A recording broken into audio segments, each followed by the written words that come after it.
Ce programme est financé par les amis et partenaires du ministère de Joyce Meyer. Si Dieu n'y est pas, ça ne marchera pas de toute façon. Et s'il y est, ça va marcher. Et personne ne l'arrêtera. Et donc nous devons garder les yeux sur Dieu et non sur les gens.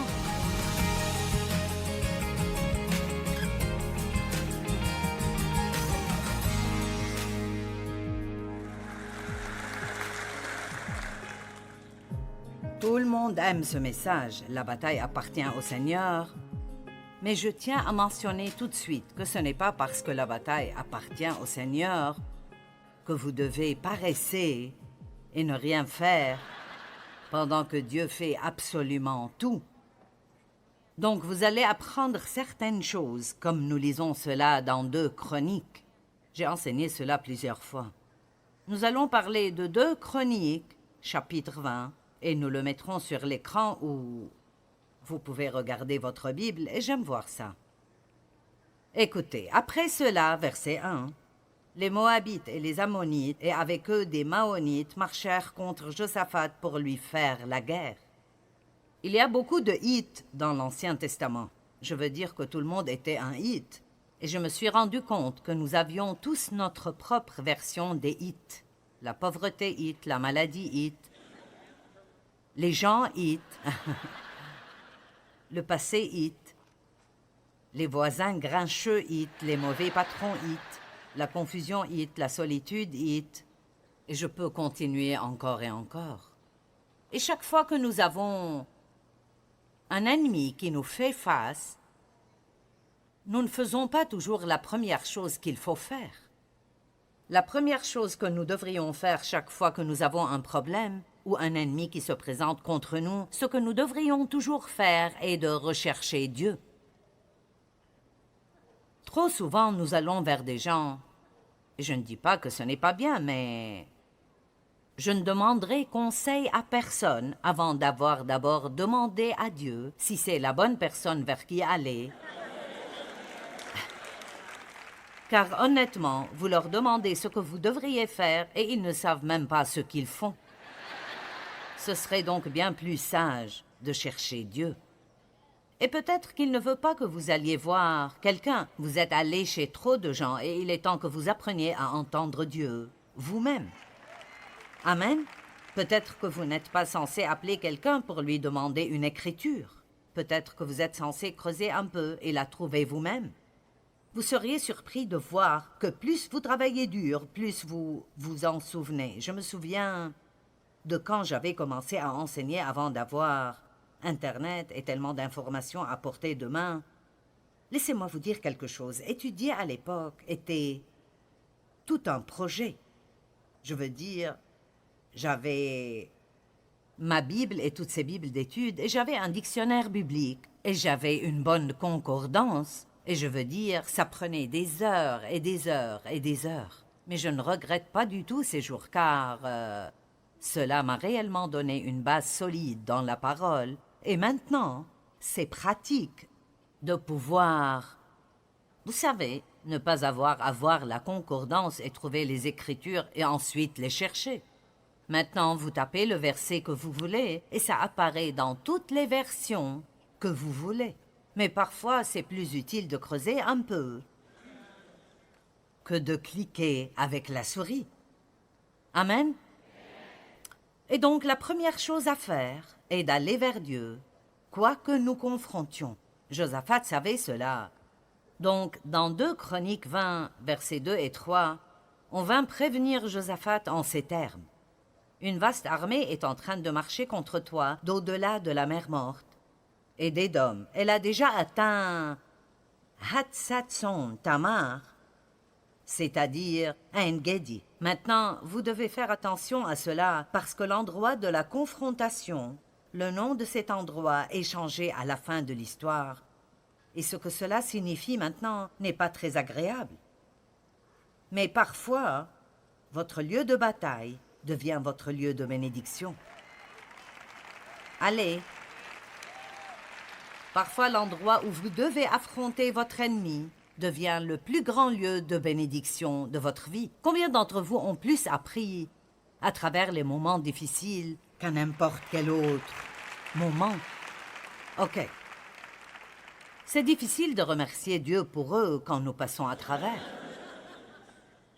Nous vivons la vie en avant, mais nous la comprenons généralement en arrière. Et alors, il est écrit au verset 3, « Josaphat prit peur. » Vous voyez, il était comme tout le monde. Quand nous recevons de mauvaises nouvelles et l'ennemi se présente devant nous, la première chose qui vient dans notre cœur est la peur. Tous ces mauvais rapports sur ce qui va se passer. Mais regardez ce qu'il a fait. Et il a pris une décision. Il décida avec détermination. Dites, il était déterminé. Il se disposa. J'aime disséquer cela lentement et l'examiner parce qu'il savait que rechercher Dieu dans cette situation n'était pas simplement quelque chose qu'il pourrait faire s'il le voulait. Il savait que c'était vital pour lui d'entendre Dieu s'il voulait vaincre ses ennemis. Il se disposa à chercher l'Éternel et il publia un jeûne pour tout Juda. Alors, ces gens étaient sérieux. Maintenant, ils voulaient que Dieu leur parle. Demain, je vais parler de la direction divine et de comment entendre Dieu. Je vais juste dire quelques trucs ce soir à ce propos. Parfois, lorsque vous avez besoin de faire quelque chose ou vous sentez un appel de Dieu, il peut vous donner un don de foi. Et le don de foi est une foi qui dépasse la foi ordinaire et qui vous permet de faire quelque chose ou bien de marcher dans quelque chose qui devrait vous faire peur. Mais pour vous, c'est une chose assez normale de le faire parce que Dieu vous a donné cette foi pour pouvoir l'accomplir. Et j'ai réalisé que Dieu nous a donné, à Dave et moi, un don de foi pour diriger ce ministère. Si vous avez la moindre idée de combien d'argent il nous faut chaque mois, ça semble super. Joyce est à la télé dans les 2/3 du monde, en 105 langues ou quoi que ce soit, et vous avez 26 bureaux et tout le monde est... Oui, mais c'est coûteux. Et le fait est que nous n'avons aucune dette, les factures sont toutes payées. Nous n'avons jamais eu à emprunter de l'argent. Nous n'avons jamais payé d'intérêt au cours de toutes ces années de ministère. Et j'ai appris à faire confiance à Dieu pour de l'argent. Il y a très longtemps, quand je faisais littéralement confiance à Dieu concernant mes sous-vêtements, mes poils et mes tabliers. Et donc, je ne comprenais pas ce qui arrivait dans ma vie. Je ne le comprenais pas du tout. Mais je le comprends maintenant et nous ne nous inquiétons de rien. En 2008, alors que le marché boursier était en déclin financier, beaucoup de gens ont réduit leurs dons. Et mon fils aîné, David, s'est un peu inquiété pour l'émission. Et il a dit, « Eh bien, n'es-tu pas inquiète? Ne t'inquiètes-tu pas pour ça? » Et j'ai dit, « Non, si Dieu veut que je continue à faire cela, alors il va payer pour cela. Et si c'est fini, alors je pourrai aussi bien arrêter, parce que ça ne marchera pas sans lui de toute façon. » Vous voyez? Maintenant, j'en suis sûre, si nous avions eu un crash, je n'aurais peut-être pas pris cela aussi bien, mais c'est la vérité. Si Dieu n'y est pas, ça ne marchera pas de toute façon. Et s'il y est, ça va marcher, et personne ne l'arrêtera. Et donc, nous devons garder les yeux sur Dieu, et non sur les gens. Donc, parfois, Dieu vous donnera un don de foi pour faire quelque chose, et les gens autour de vous ne le comprendront pas. C'est pourquoi ils vous regardent comme si vous étiez complètement timbré. Et ils vous disent, tu ne peux pas faire ça, tu ne devrais pas faire ça, et vous devez croire Dieu. Amen? La paix viendra sur ce qu'il faut faire ou ne pas faire. Parfois, il y aura un rendez-vous arrangé par Dieu avec quelqu'un qui peut fournir ce dont vous avez besoin en ce moment. Avez-vous eu l'une de ces expériences où vous avez rencontré la bonne personne et cela vous a semblé étrange que vous l'ayez rencontrée à ce moment-là et elle avait la capacité de faire exactement ce dont Vous aviez besoin? Allez!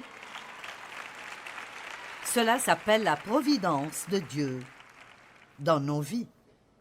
Et puis, parfois, Dieu vous claque une porte au visage. Peu importe combien vous poussez, vous ne pouvez pas l'ouvrir et vous n'aurez aucune aide. Cette porte ne s'ouvrira pas parce que ce n'est pas ce que Dieu veut que vous fassiez. Parfois, les circonstances deviennent telles que vous n'avez pas le choix. C'est la seule option présente, et ou vous le faites, ou vous ne faites rien. Lorsque Dieu m'a appelé à enseigner, j'ai eu l'impression qu'il m'avait appelé à proclamer parole à tous les hommes. Je n'ai donc jamais eu le sentiment d'avoir un ministère pour femmes ou d'être supposé enseigner les femmes. Cependant, je ne faisais pas grand-chose et on m'a demandé d'enseigner à une réunion de femmes une fois par semaine. Eh bien, je ne voulais pas vraiment faire ça parce que je ne pensais pas que c'était vraiment ce que Dieu m'avait appelé à faire. Mais ensuite, j'ai réalisé que je n'avais rien d'autre à faire. Donc, si c'est la seule porte qui était ouverte, donc c'était la porte par laquelle je devais entrer parce que je suis devenu pasteur associé dans mon église et j'ai enseigné l'école biblique et c'est de là que mon ministère a été lancé. Et donc, parfois, vos circonstances feront que c'est la seule chose que vous pouvez faire. Alors, allez-y. C'est tout ce que je vais dire à propos d'entendre Dieu ce soir. Si vous voulez en savoir plus, revenez donc demain. D'accord, maintenant. Les choses que nous voyons Josaphat faire, elles sont tellement intéressantes. Comment il a fait pour rechercher l'aide de Dieu. Et alors, la chose suivante que vous verrez est qu'il parle à Dieu de combien Dieu est grand, de combien il est merveilleux, de combien il est formidable, et du fait qu'aucun ennemi ne peut le vaincre. Il n'a rien demandé à Dieu. Il n'a pas parlé à Dieu de son problème. Et pour le moment, peut-être était-il une sorte de petit psychologue spirituel, mais il allait du bon côté de Dieu en ce moment avec son attitude. 2 Chroniques 20, 4 à 6, le peuple de Juda s'assembla pour invoquer l'Éternel et l'on vint de toutes les villes de Juda. Ainsi, ces gens ne franchissaient pas juste quelques rues pour chercher Dieu, ils venaient de partout pour chercher Dieu, pour chercher l'Éternel de tout leur cœur. J'aime ça. Pour chercher l'Éternel de tout leur cœur. Dans la société dans laquelle nous vivons aujourd'hui, pas tout le monde, bien sûr, il y a beaucoup de croyants vraiment engagés et forts, mais je pense que dans de nombreux cas, la relation de certaines personnes avec Jésus est juste un peu trop décontractée. Pour moi, et les gens ne veulent pas sacrifier beaucoup pour servir Dieu. Tout le monde veut être payé pour chaque geste qu'ils font. Et vous savez, si Dieu me donne un chant et vous le chantez, vous feriez mieux de me payer mon dû ou je vais vous poursuivre en justice et je n'aime pas ça. C'est comme si, oui, tout le monde devrait avoir son dû et devrait être traité correctement. Et si vous composez des chants et c'est comme ça que vous gagnez votre vie, je ne dis pas que vous ne devrez pas toucher vos redevances, mais si je devais être payé, si quelqu'un prêche l'un de mes messages, et vous savez, votre pasteur m'a déjà dit que c'est ce qu'il allait faire. Il a dit, quand tu partiras demain soir, j'aurai plusieurs nouveaux messages. Et donc, cela devrait être un compliment à quelqu'un, et non pas quelque chose qui vous dérange. Soyez toujours prêts à sacrifier pour le service de Dieu. Portez-vous toujours volontaire pour faire des choses. Vous êtes bénis si vous pouvez donner de votre temps, de votre service et de vos dons à Dieu sans rien demander. Et attendez de tout votre cœur le Seigneur. Attendez-le.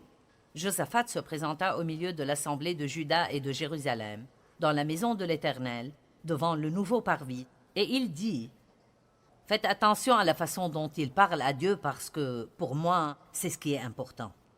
Éternel, Dieu de nos pères, n'es-tu pas Dieu dans les cieux?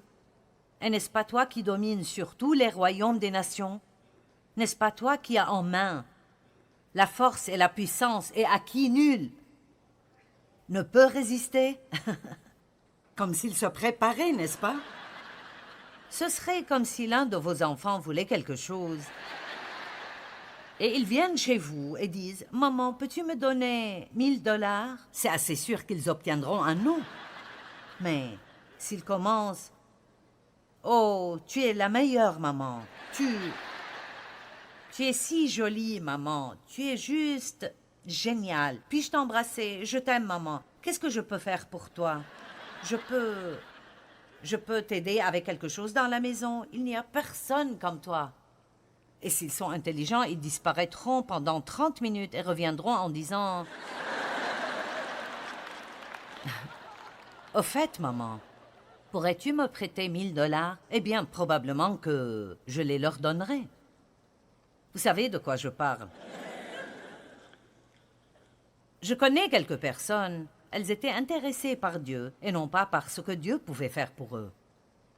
Je vais le répéter. Ils étaient intéressés par Dieu. Ils n'étaient pas seulement intéressés par ce qu'il pouvait faire pour eux. Maintenant, je pense que si vous êtes vraiment intéressé par Dieu, vous le recherchez aussi bien quand vous n'avez pas de problème que lorsque vous avez un problème. Voici un exemple de quelqu'un qui a adoré Dieu avant de présenter son problème. Lorsque Jésus fut descendu de la montagne, une grande foule le suivit. Et voici un lépreux s'étant approché, se prosterna devant lui et dit « Seigneur, si tu le veux, tu peux me rendre pur. » Mais il s'est prosterné, donc à vénérer et adorer avant de demander quoi que ce soit. Ça ne nous fera aucun mal si 3 ou 4 fois par jour, nous arrêtions ce que nous faisons ou que nous en soyons. Seigneur, je t'aime.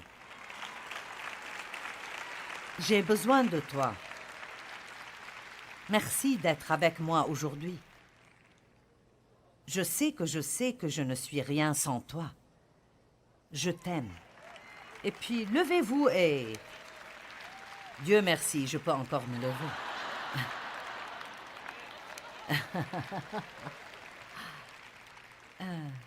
Dernièrement, j'ai eu 2 nouvelles hanches. Oh, je suis donc la femme bionique maintenant. C'est incroyable, toutes les nouvelles pièces que vous pouvez obtenir.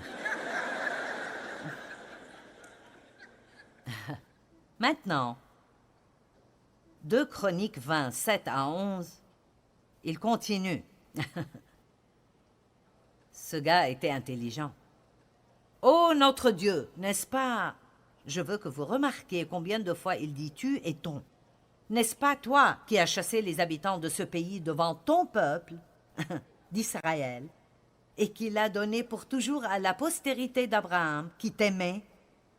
Ils l'ont habité, et ils t'y ont bâti un sanctuaire pour ton nom, en disant, « S'il nous survient quelque calamité, l'épée, le jugement ou la famine, nous nous présenterons devant cette maison, car ton nom est dans cette maison, nous crierons à toi du sein de notre détresse, et tu exauceras et tu sauveras. » Donc il a déjà dit, « Mon Dieu, tu es merveilleux.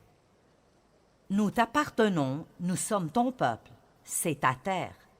Nous sommes ta possession, c'est ton sanctuaire. » Maintenant, il est enfin prêt à dire à Dieu qu'il a un problème. Mais regardez tout ce qu'il a fait tout d'abord avant de le faire. Je me demande combien de personnes qui sont ici ou qui nous regardent à la télé abordent Dieu de cette manière quand elles ont un problème ou si nous disons « Mon Dieu, tu dois m'aider avec ça. J'ai besoin d'aide, mon Dieu. Je ne peux plus supporter ça. » Vous savez, nous pourrions au moins commencer par « Merci, mon Dieu, pour toutes tes bénédictions, mais j'ai un problème et j'ai besoin de ton aide. » Et chaque fois que j'enseigne cela, cela me convainc. Parce que nous faisons tout cela, nous oublions parfois que la louange doit l'emporter sur la pétition. Amen. Et bien sûr, l'adoration va bien plus loin que la louange même. Maintenant voici, verset 10, maintenant voici les fils d'Ammon et de Moab et ceux de la montagne de Séhir, chez lesquels tu n'as pas permis à Israël d'entrer, quand il venait du pays d'Égypte, car il s'est détourné d'eux et ne les a pas détruits. Ils auraient pu être détruits en ce temps et ne seraient pas là à nous déranger. Mais rappelle-toi que c'est toi qui ne nous as pas laissés les détruire.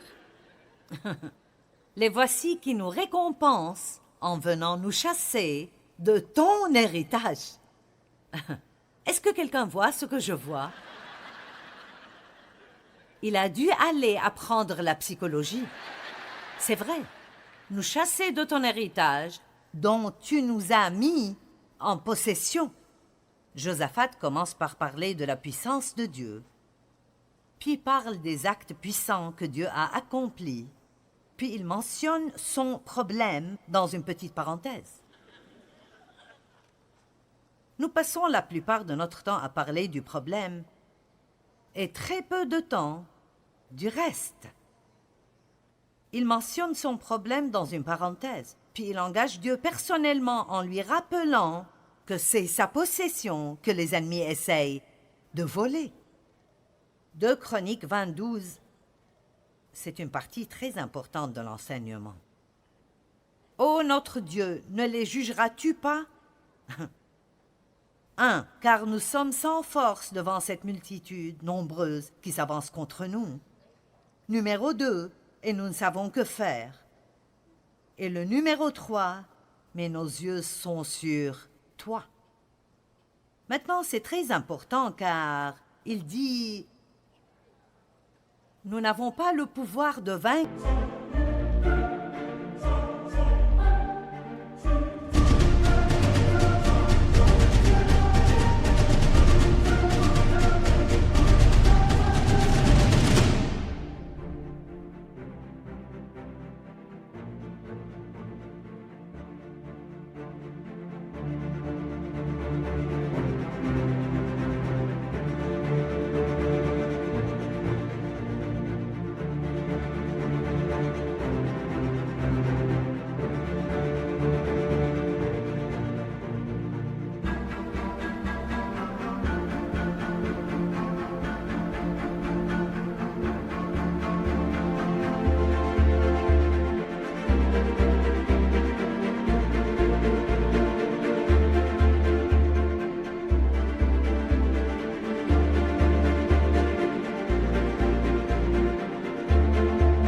Cet ennemi. Nous ne pouvons pas le faire sans toi. Nous ne saurions pas quoi faire, même si nous essayons, mais nos yeux sont sur toi. Réduisons cela à un niveau de notre vie quotidienne. Avez-vous déjà essayé de changer un autre être humain? Avez-vous essayé de changer votre mari? Vous voyez, cela m'a causé beaucoup d'années de souffrance. Avant de pouvoir dire « Mon Dieu, je n'ai aucun pouvoir pour changer quoi que ce soit et je ne saurais pas quoi faire, même si je le faisais parce que j'ai tout essayé. Mais enfin, mon Dieu, j'ai les yeux sur toi. » Allez, parfois il nous faut un certain temps pour enfin avoir nos yeux sur Dieu et réaliser que nous n'avons pas ce qu'il faut pour faire ce qui doit être fait. Amen. Il y a une grande promesse dans la Bible que si nous recherchons le royaume de Dieu par-dessus tout et sa justice, il nous donnera tout ce dont nous avons besoin dans chaque domaine de notre vie.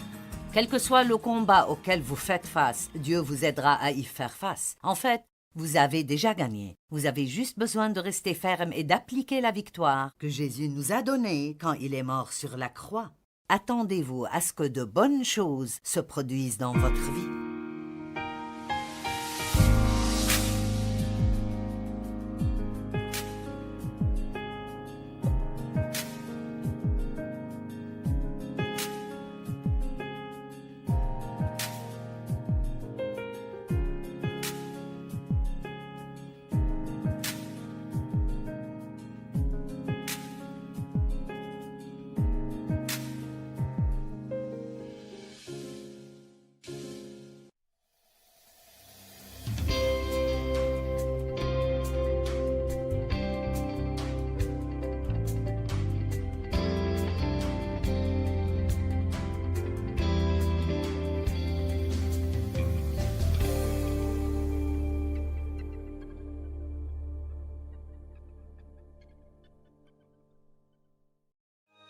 Ce programme est financé par les amis et partenaires du ministère de Joyce Meyer. Nous devons nous rappeler que nous ne luttons pas contre la chair et le sang, mais contre des principautés et des puissances et des pouvoirs dans les hauts lieux. Et les armes de notre guerre ne sont pas charnelles. Ce ne sont pas des armes naturelles, mais ce sont des armes spirituelles, de louange, d'adoration et de gratitude, de dons. Et toutes ces choses sont le combat spirituel.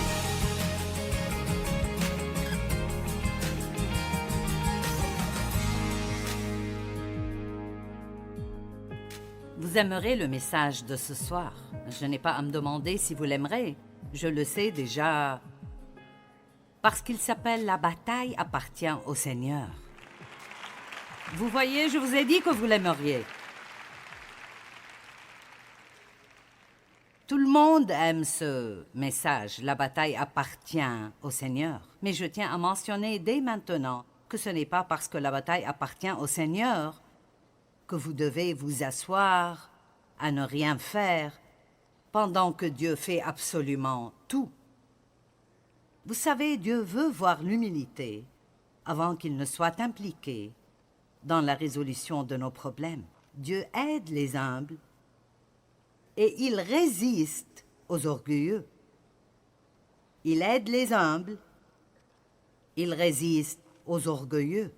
Et l'orgueilleux est quelqu'un qui pense qu'il peut le faire et qu'il n'a pas besoin de Dieu. Maintenant, oh mon Dieu, vous avez raison. Maintenant, et parfois nous pensons que nous avons déjà réussi quelque chose 200 fois auparavant et nous voulons le faire encore une fois et maintenant nous n'avons pas besoin de Dieu parce que nous sommes bien entraînés.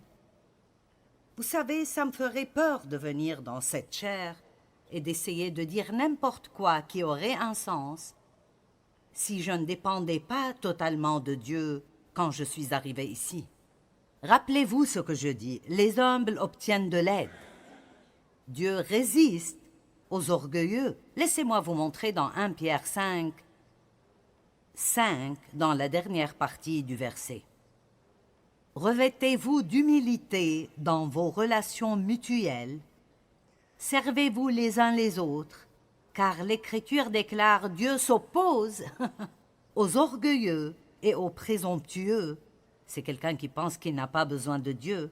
Il leur résiste, mais il accorde sa grâce aux humbles.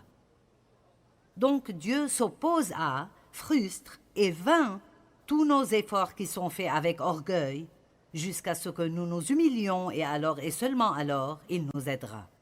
Mon Dieu, je ne suis pas capable de faire ça. Je ne saurais pas quoi faire, même si j'essayais. Mais mes yeux sont sur toi. Je sais que tu peux faire ce que je ne peux pas faire. Certains d'entre vous ont besoin d'entendre ça. Vous devez savoir que si vous n'avez pas pu le faire, cela ne veut certainement pas dire que Dieu n'est pas capable de le faire et il attend que vous découvriez cela. Certains d'entre vous ont peut-être perdu l'espoir parce que votre plan n'a pas marché. Oh, nous prions ces prières. Mon Dieu, j'ai juste tout essayé. Mais je ne sais pas ce que tu veux que je fasse. Bien, c'est l'essentiel. Tout ce que vous avez essayé ne fonctionne pas, alors peut-être qu'il veut que vous ne fassiez rien. Jésus a dit, en dehors de moi, vous ne pouvez rien faire. Et il a dit, une branche cassée dépérit et n'a pas de vie. Un bon exemple à donner ici, surtout si vous faites une série, est d'apporter un petit buisson, de casser une branche, de la déposer ici et de laisser les gens regarder comment chaque jour elle meurt un peu plus et un peu plus. Une branche de la vigne. Nous parlons juste de nous, loin de Jésus. Je veux dire, cela ne prend que quelques jours. Je veux dire, je peux le faire en 3 ou 4 enseignements. Je veux dire, quand vous arrivez au dernier jour, cette branche est desséchée et ridée et n'a plus de vie. C'est un excellent exemple. Pas étonnant que Jésus ait dit « la branche cassée se dessèchent et meurent. Et vous voyez, c'est ce qui nous arrive. Écoutez-moi, vous avez besoin de Dieu plus que de ce qu'il peut faire pour vous.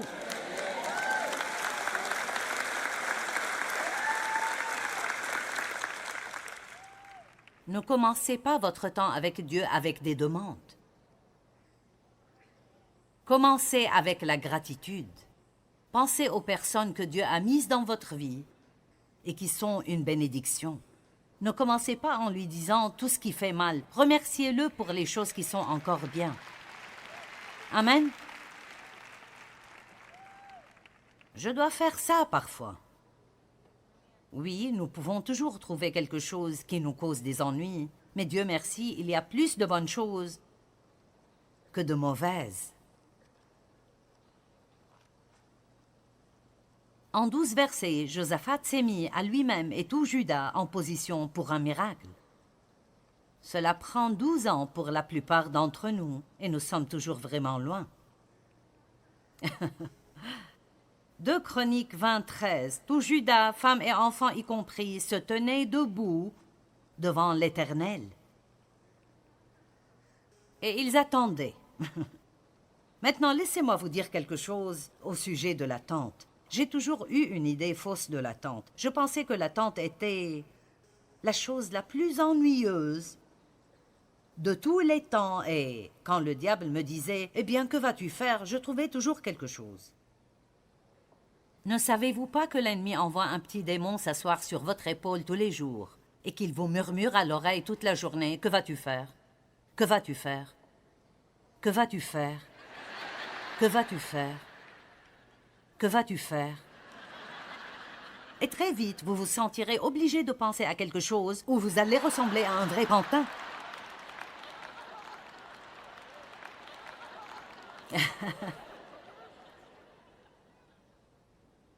Il n'y a pas si longtemps, j'avais des problèmes de santé et un médecin m'a dit que j'avais trop travaillé et il voulait que je me repose pendant une longue période de temps. Et la première pensée qui m'est venue, ma première pensée était « Que fait-on quand on se repose ?»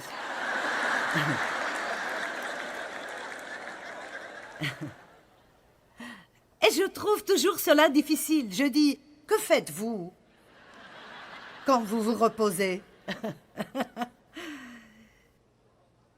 C'est comme ça que j'ai écrit 116 livres. Je ne me repose pas beaucoup.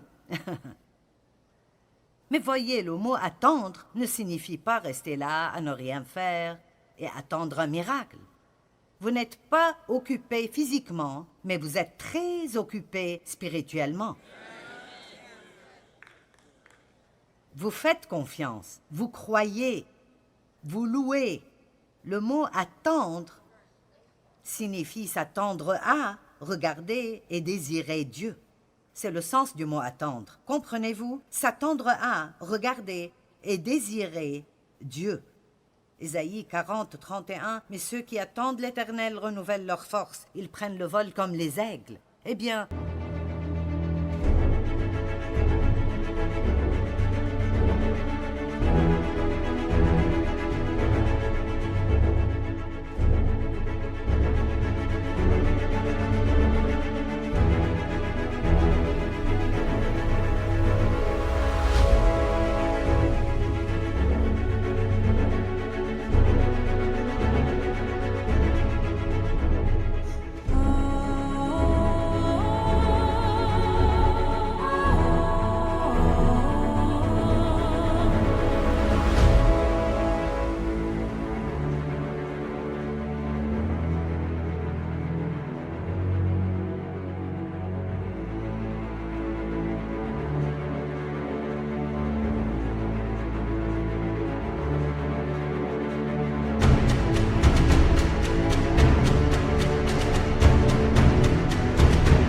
attendre Dieu nous donne la force dont nous avons besoin pour faire tout ce que Dieu nous demande de faire. C'est pourquoi quand vous allez vers Dieu avec un problème, il ne vous le donne pas tout de suite parce que vous avez besoin de temps dans sa présence pour s'imprégner dans sa présence, prendre la force et la sagesse dont vous aurez besoin pour accomplir ce qu'il vous montre de faire.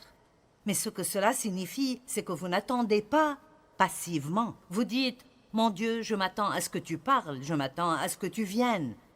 Je te recherche, je te désire.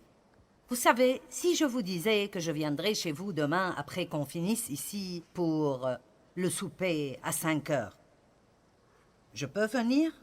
Bon, je ne vais pas le faire, ne vous en faites pas. Je dois rentrer chez moi.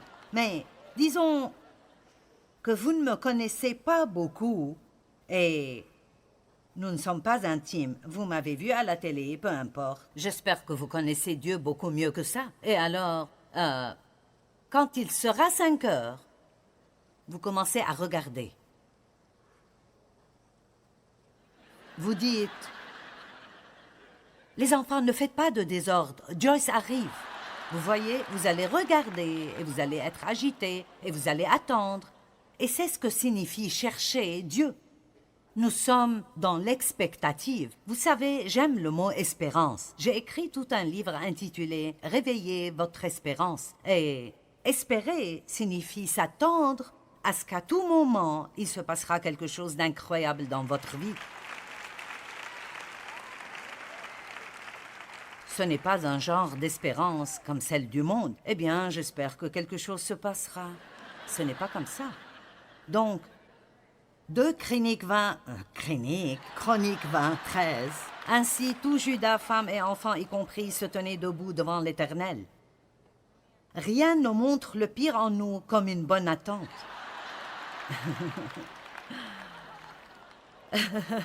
Le pasteur a dit, tu peux répéter ça? Je veux dire, si vous voulez savoir ce qui est vraiment en vous, demandez quelque chose à Dieu et laissez-le vous faire attendre environ 6 mois avant de recevoir une réponse. Et vous sentirez qu'il est à des millions de kilomètres et que vous n'entendrez plus jamais Dieu. Et laissez-moi simplement vous dire ceci. Plus vous marchez longtemps avec Dieu, moins vous aurez de sentiments. Certains d'entre vous ne l'ont pas compris. En d'autres termes, plus vous marchez avec Dieu, plus il s'attend à ce que vous marchiez par la foi et non par des signes, des prodiges, des confirmations et des miracles. Vous savez, si Dieu vous dit de mettre 1 000 $ dans l'offrande, vous n'avez pas besoin de 3 confirmations. Je vais vous les donner. Faites-le, faites-le, faites-le.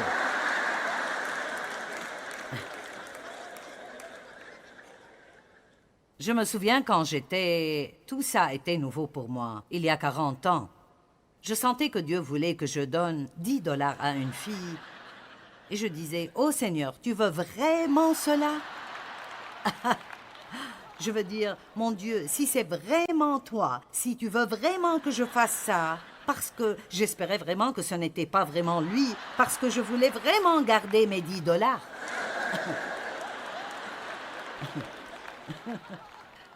Et je venais juste d'apprendre à entendre Dieu, et je l'ai entendu me dire, « Tu sais, Joyce, même si je ne te le dis pas vraiment, je ne me fâcherai pas si tu bénis quelqu'un. » Donc, vous n'avez pas besoin d'une confirmation pour faire quelque chose de bien pour quelqu'un. Vous n'avez pas besoin d'une confirmation pour être gentil avec quelqu'un. Écoutez, lorsque vous vous attendez à entendre Dieu, ne cherchez pas toujours une grande explosion surnaturelle. Bon, revenons en arrière. Rien n'amène le pire en nous comme une bonne attente.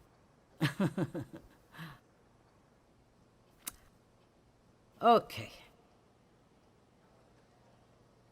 Nous allons arriver à la partie que vous aimez.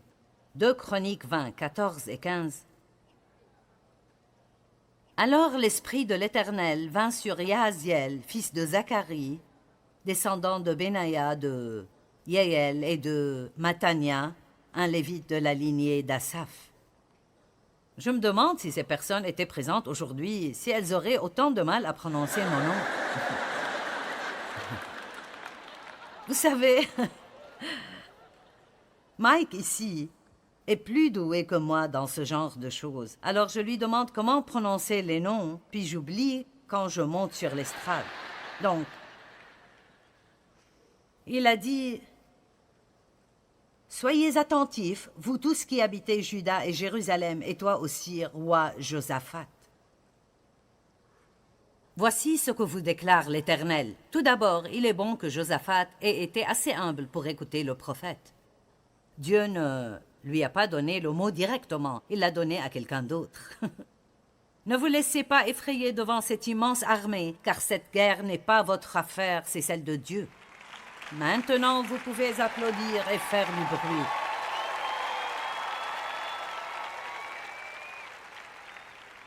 Prenez position et tenez-vous là, et vous verrez l'Éternel vous accorder la délivrance. D'accord, eh bien, quelle est votre position, vous savez? Ça n'a jamais vraiment été clair, mais si vous continuez à lire, c'est très évident. Descends contre eux demain.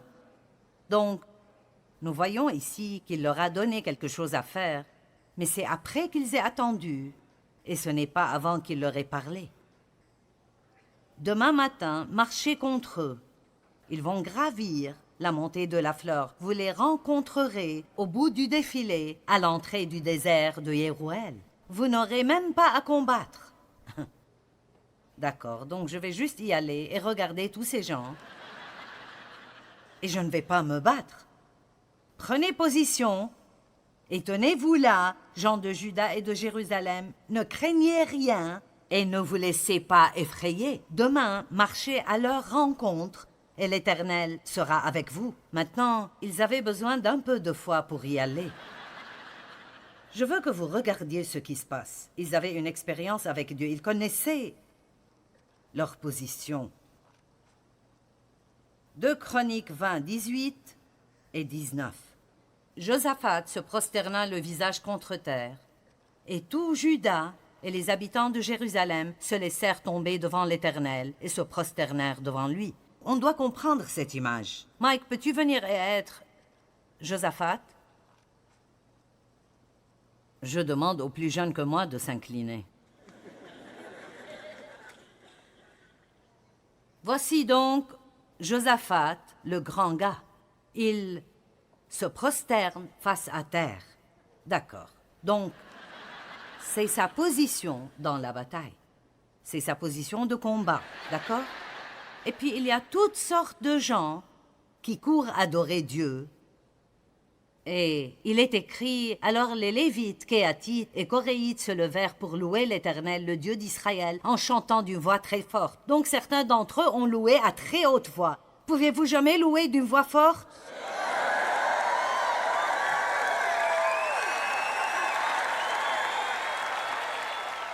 Une de mes amies, elle travaille toujours pour moi, depuis à peu près aussi longtemps que moi. Elle a toujours eu une peur terrible dans sa vie. Et un jour, elle en avait tellement marre qu'elle était sur l'autoroute et elle a ouvert sa fenêtre et a sorti la tête par la fenêtre et a crié à tue-tête « Louez le Seigneur !» Et elle a dit que la peur a disparu et qu'elle n'a plus eu de problème avec. Vous voyez, Josaphat, il est là depuis un moment. 2 Chroniques 20, 21, il s'était concerté avec le peuple et avait placé en tête de l'armée des musiciens pour louer l'Éternel. Ils se mirent en route devant les soldats en chantant « Louez l'Éternel car son amour et sa miséricorde durent à toujours ». Alors voilà Josaphat qui s'est prosterné. Vous avez des gens qui louent à haute voix. Vous avez des gens qui adorent. Et ensuite, vous avez ces chanteurs, je ne sais pas combien, et ils se contentent de marcher « Oh, louez le Seigneur parce qu'il est bon et sa miséricorde dure à toujours ». Oh, louez le Seigneur, car il est bon, car sa miséricorde dure à toujours. Quelqu'un peut-il imaginer cette scène? Et je suppose que les ennemis regardent et se disent...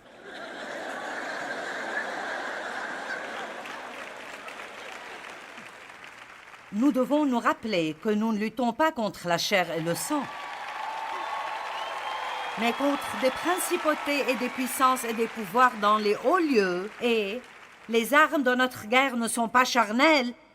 Ce ne sont pas des armes naturelles, mais ce sont des armes spirituelles, de louange, d'adoration et de gratitude, de dons, et toutes ces choses sont le combat spirituel.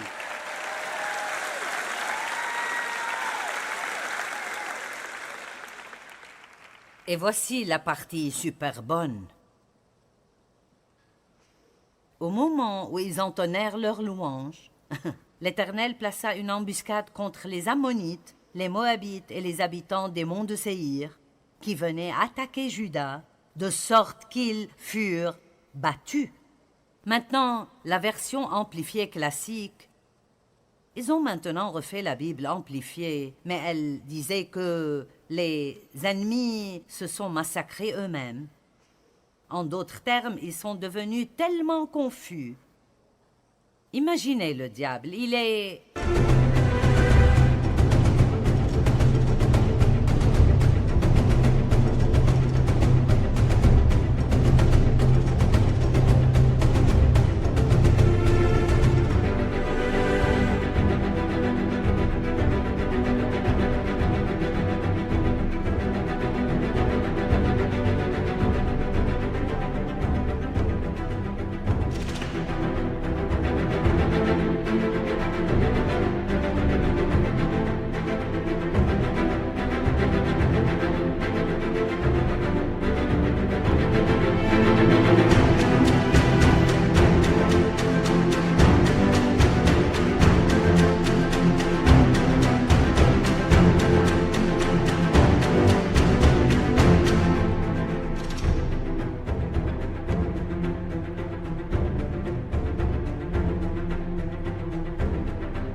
Josaphat, tu peux te lever.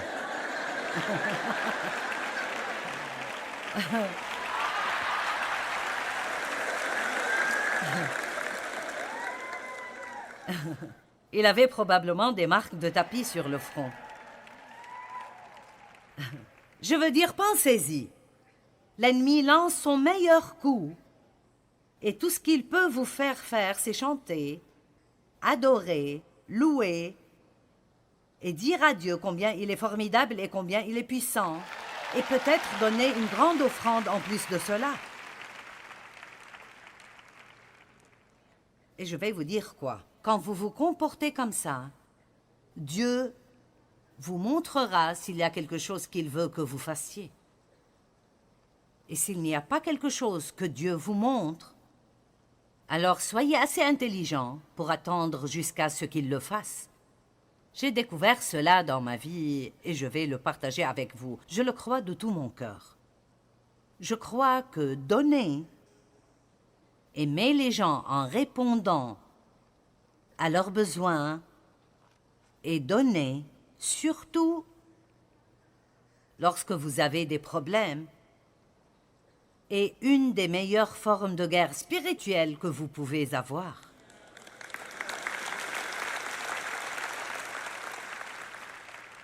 Je crois que chaque acte d'amour aide à guérir votre corps. Je pense que chaque acte d'égoïsme, de haine et de méchanceté nous enlève notre énergie et enlève notre guérison et notre force. La meilleure chose à faire est d'être bon envers les autres. M'avez-vous entendu? La meilleure chose que vous puissiez faire est d'être bon envers les autres. Et j'y reviendrai un peu demain, mais au cas où vous ne serez pas là demain, si vous avez besoin d'un miracle et vous avez un manque de pardon dans votre cœur, vous faites la mauvaise bataille. Amen. Savez-vous combien il y a de personnes en colère à l'Église? Beaucoup sont en colère contre celles avec qui ils sont venus. Et c'est vraiment mauvais quand on fait ça. J'avais l'habitude d'aller à l'église et d'être en colère contre Dave. Je tempêtais tout au long du chemin, mais dès que nous voyons la première personne, « Oh, louez le Seigneur !» Et vous savez que nous faisons tous « Gloire à Dieu !»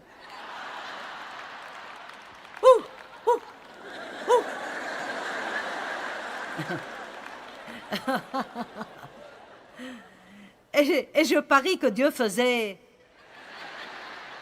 Vraiment, combien de temps vais-je devoir vous supporter?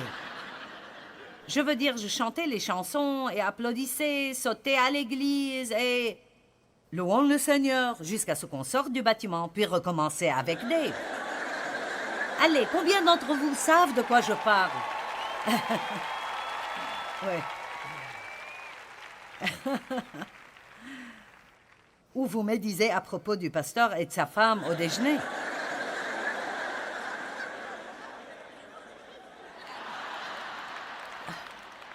Vous avez quelque chose contre le pasteur et son épouse.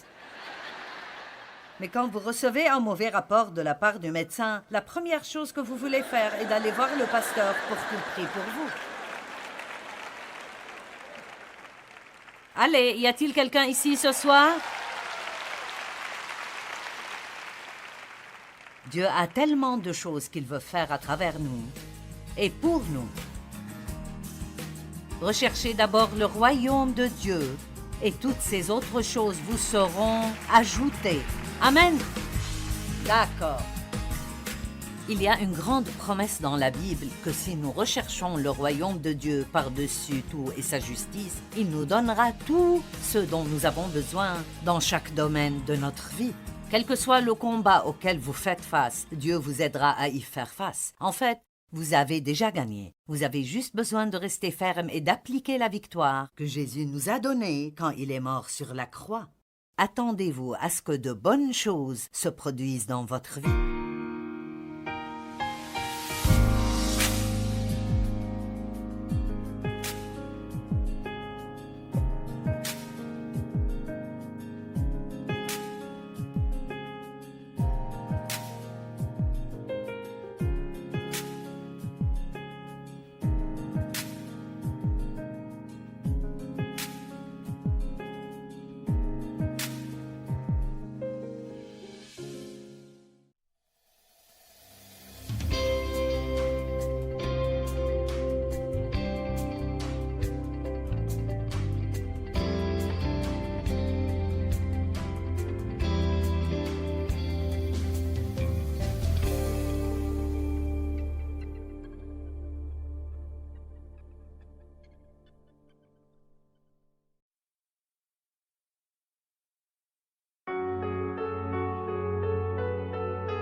khắp phương trời vẫn nhớ tới quê hương. Người về đây thăm làng trù quê mẹ và làng sen quê cha, xúc động bồi hồi người rơi giọt lệ, thương mái nhà tranh.